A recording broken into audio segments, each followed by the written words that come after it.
My dear one, there is something I have been watching you carry, not from a distance, from the position of the one who has walked with you past every threshold that closed in your face, the one who stood beside you in the moments your hand reached for a handle that would not turn, the one who has been present in every hallway where you expected a door to open and found instead the stubborn refusal of a path you were certain you needed. And what I had been watching is a particular kind of ache. Yours is the ache of someone who has been counting closed doors as losses, when in fact they have been the most active evidence of my care you have ever received. You have been mourning what I was protecting you from. You have been grieving the locks that were keeping you whole. And that sound you have interpreted all this time as rejection, that quiet final click of a door refusing to open, has been, in every instance, the sound of a hidden danger being sealed away from your life before it could reach you. Every locked door was my hand of protection. Let those words settle into a place that has been too occupied with the pain of rejection to receive them, every single one of them. Consider the opportunity that slipped through your fingers at the moment you thought you had it secured. Remember that relationship which dissolved before it could become what you imagined it would be. Picture the position that went to someone else when everything in you had prepared for it to be yours. Think of the community that did not receive you the way you hoped. Recall a path that seemed to be opening until suddenly, without warning, it wasn't anymore. All of them, I was there, not watching the doors close on you as though I were a distant observer, allowing life to happen to you, closing them deliberately with full knowledge of what waited on the other side, with full awareness of what would have reached you had the way stayed open, closing them because you are too precious to me to permit entry into a room that would have drained what I am building in you. You have been reading the story of your life upside down, those paragraphs you kept rereading with a confused and wounded heart, the chapters titled with the names of what did not work out. Those were not chapters about your failure. Those were chapters about my vigilance, every moment you returned to in the small hours, turning them over and over, asking what was wrong with you, that this or that did not come through. Nothing was wrong with you. Something was wrong with what you wanted. Not wrong because your longing was flawed. Wrong because your longing, beautiful as it was, did not have access to the information about what that particular opportunity actually contained beneath its attractive surface. You saw the front of the door. You saw its promising presentation, the inviting appearance, the apparent rightness of what it seemed to offer. I saw what was on the other side, and what I saw in each of those instances was not something I was willing to let through to the person I am forming you to be. Here is what I want you to hear before I take you deeper. This world taught you to read a closed door as a verdict. A sentence passed on your worth, evidence that you were not chosen, not enough, not preferred, not meant for the thing you wanted. That reading is not merely inaccurate, it is the exact inverse of what was actually happening. Do not be afraid. A closed door in your life was never a verdict against you. It was a verdict for you, an opposite of abandonment, an opposite of indifference. Consider it the most active, intimate, hands-on form of involvement a father can take in the life of a child he loves. A closed door required my presence at the frame. It required me to be precisely there, in that exact moment, reaching my hand out to turn the lock. Indifference does not close doors. Indifference allows every door to open. What kind of love would that be? To let you walk into rooms that were full of things designed to exhaust you, dilute you, distract you from the singular and irreplaceable calling I have woven into the deepest fabric of your life. Not a love worth the name, not the love I have for you. My love for you is specific, particular, invested, and willing to do the difficult work of refusing you what you asked for in order to protect the deeper thing you actually need. That sting of rejection you felt was real. I'm not asking you to pretend otherwise. Consider how that particular letter arrived with its apologetic language, how that conversation ended with the unmistakable sound of a final boundary being drawn, how that friendship quietly withdrew its attention, how that path narrowed and narrowed until one day you understood it had effectively ended. The pain of those moments was not imagined, and I will not pretend that it was. What I will tell you is what that pain was actually doing. It was carrying information your heart could not process at the time because the pain was too loud, the disappointment too immediate, the grief of a hoped-for future collapsing too present to permit you to see what the collapse was actually about. Now, in this stillness, with the distance that time and grace have placed between you and the rawest edge of it, you were able to begin to hear what the pain was trying to say. It was saying this one was not for you. Not because you are unworthy, because You interpreted that friction as a sign that you were failing, that you were doing it wrong, that if you were just a little more skilled, a little more disciplined, a little more persistent, the thing would yield. And so you pushed harder. You tried a different angle. You adjusted your approach. You exhausted yourself against what you believed was an obstacle you were supposed to overcome by force of will. What you did not recognize was that this friction was not an obstacle. It was a message, a redirection, a gentle, persistent signal from a father who was not going to let you break yourself against something that was never meant to be yours. Every bit of resistance you felt was me quietly asking you to look higher rather than push harder. Look higher. That is the internal instruction the friction was always delivering. Not work more strenuously against the closed door. Not pour more of yourself into the lock that will not turn. Not wear down your spirit trying to force open a threshold that was closed. With specific intention. Peace Look be with higher. you, Lift for your you are the gaze from salt of door the that will earth not and the yield, light and of let this your eyes world, adjust to the gathering wider here landscape together around you in in which a faith different and door love is already today. beginning to ये तो come बॉन into लेकिन view. यही कर दी One है designed और for बात ही you, पता ली है one that वो will बेब open मुई at your दून भर approach यान है because it was और मैं calibrated कस to your चाहती है specific shape दी कि before तून you were दीपा के formed. पास इन जाने That friction you felt at the wrong door was not a failure of your strength. It was the kind correction of a father who would rather spend the effort slowing you down than watch you rush through a threshold that would have cost you what I am most committed to preserving in you, your strength, your focus, your peace, your alignment with the Alchemy purpose I mojana shaped you for derivada before the first Yinki morning of the nediga body world. tengana Shift the wado way ki you tara read kanjo rejection. chenal da kai That is the Sokas invitation I tologona am danda ko placing bada in front of you now, not as a spiritual exercise, as a change of vision. Every rejection you experienced was never about personal failure. It was an active layer of celestial armor, a layer placed deliberately between you and something you did not have the ability to see for what it was. Consider a soldier approaching a checkpoint, reaching for a latch, and finding it held firmly in place by a hand the soldier cannot see.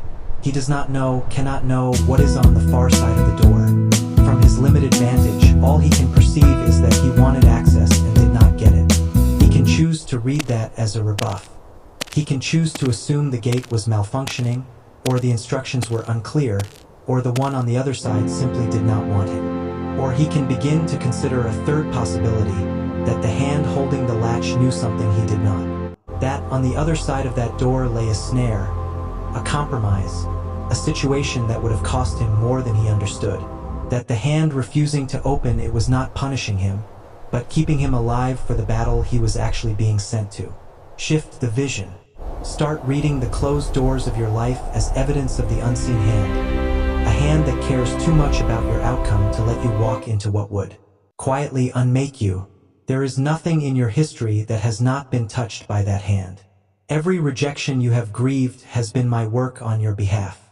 Every door you thought you wanted and did not receive has been my refusal to let you into a room where something waited that would have gradually, subtly, imperceptibly eroded what I placed in you before the beginning of time.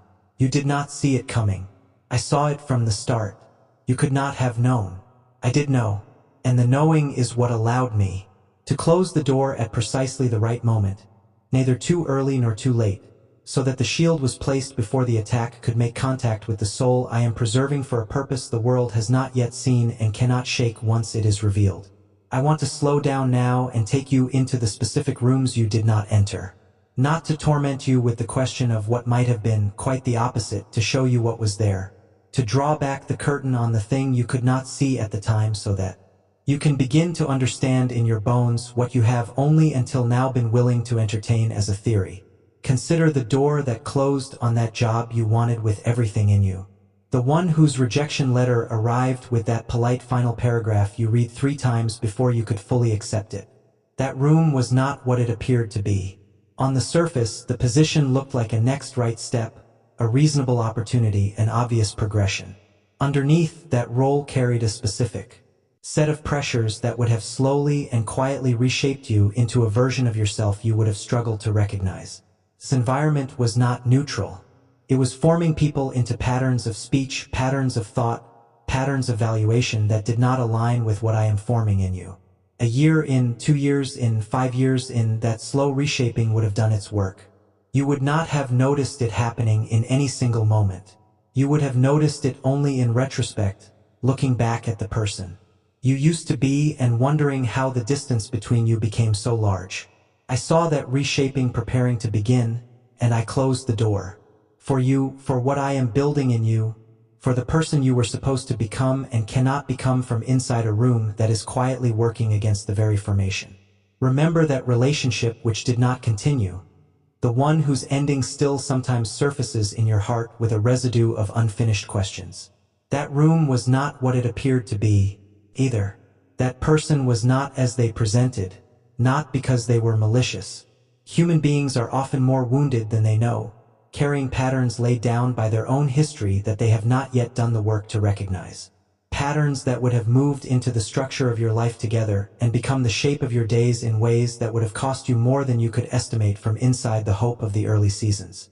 I saw what you could not see, how they would have needed something from you that would have required you to make yourself progressively smaller, a compromise of a particular part of your interior life that would have slowly become the condition of the peace between you. A gradual trading of your most alive qualities for the stability of a bond whose stability itself depended on those qualities dimming. That trade would have happened slowly, the way such trades always happen. You would have told yourself it was worth it, and it would not have been. I saw it, and I closed the door, with a tenderness that cost you the immediate relationship and preserved the deeper you. Think of that community which did not receive you the way you hoped, the circle you were drawn to, whose edges you kept trying to find your way into, whose inside always seemed to be somewhere you were not. That space was not what you believed it to be. What you perceived as belonging was, on closer examination, a particular kind of conformity.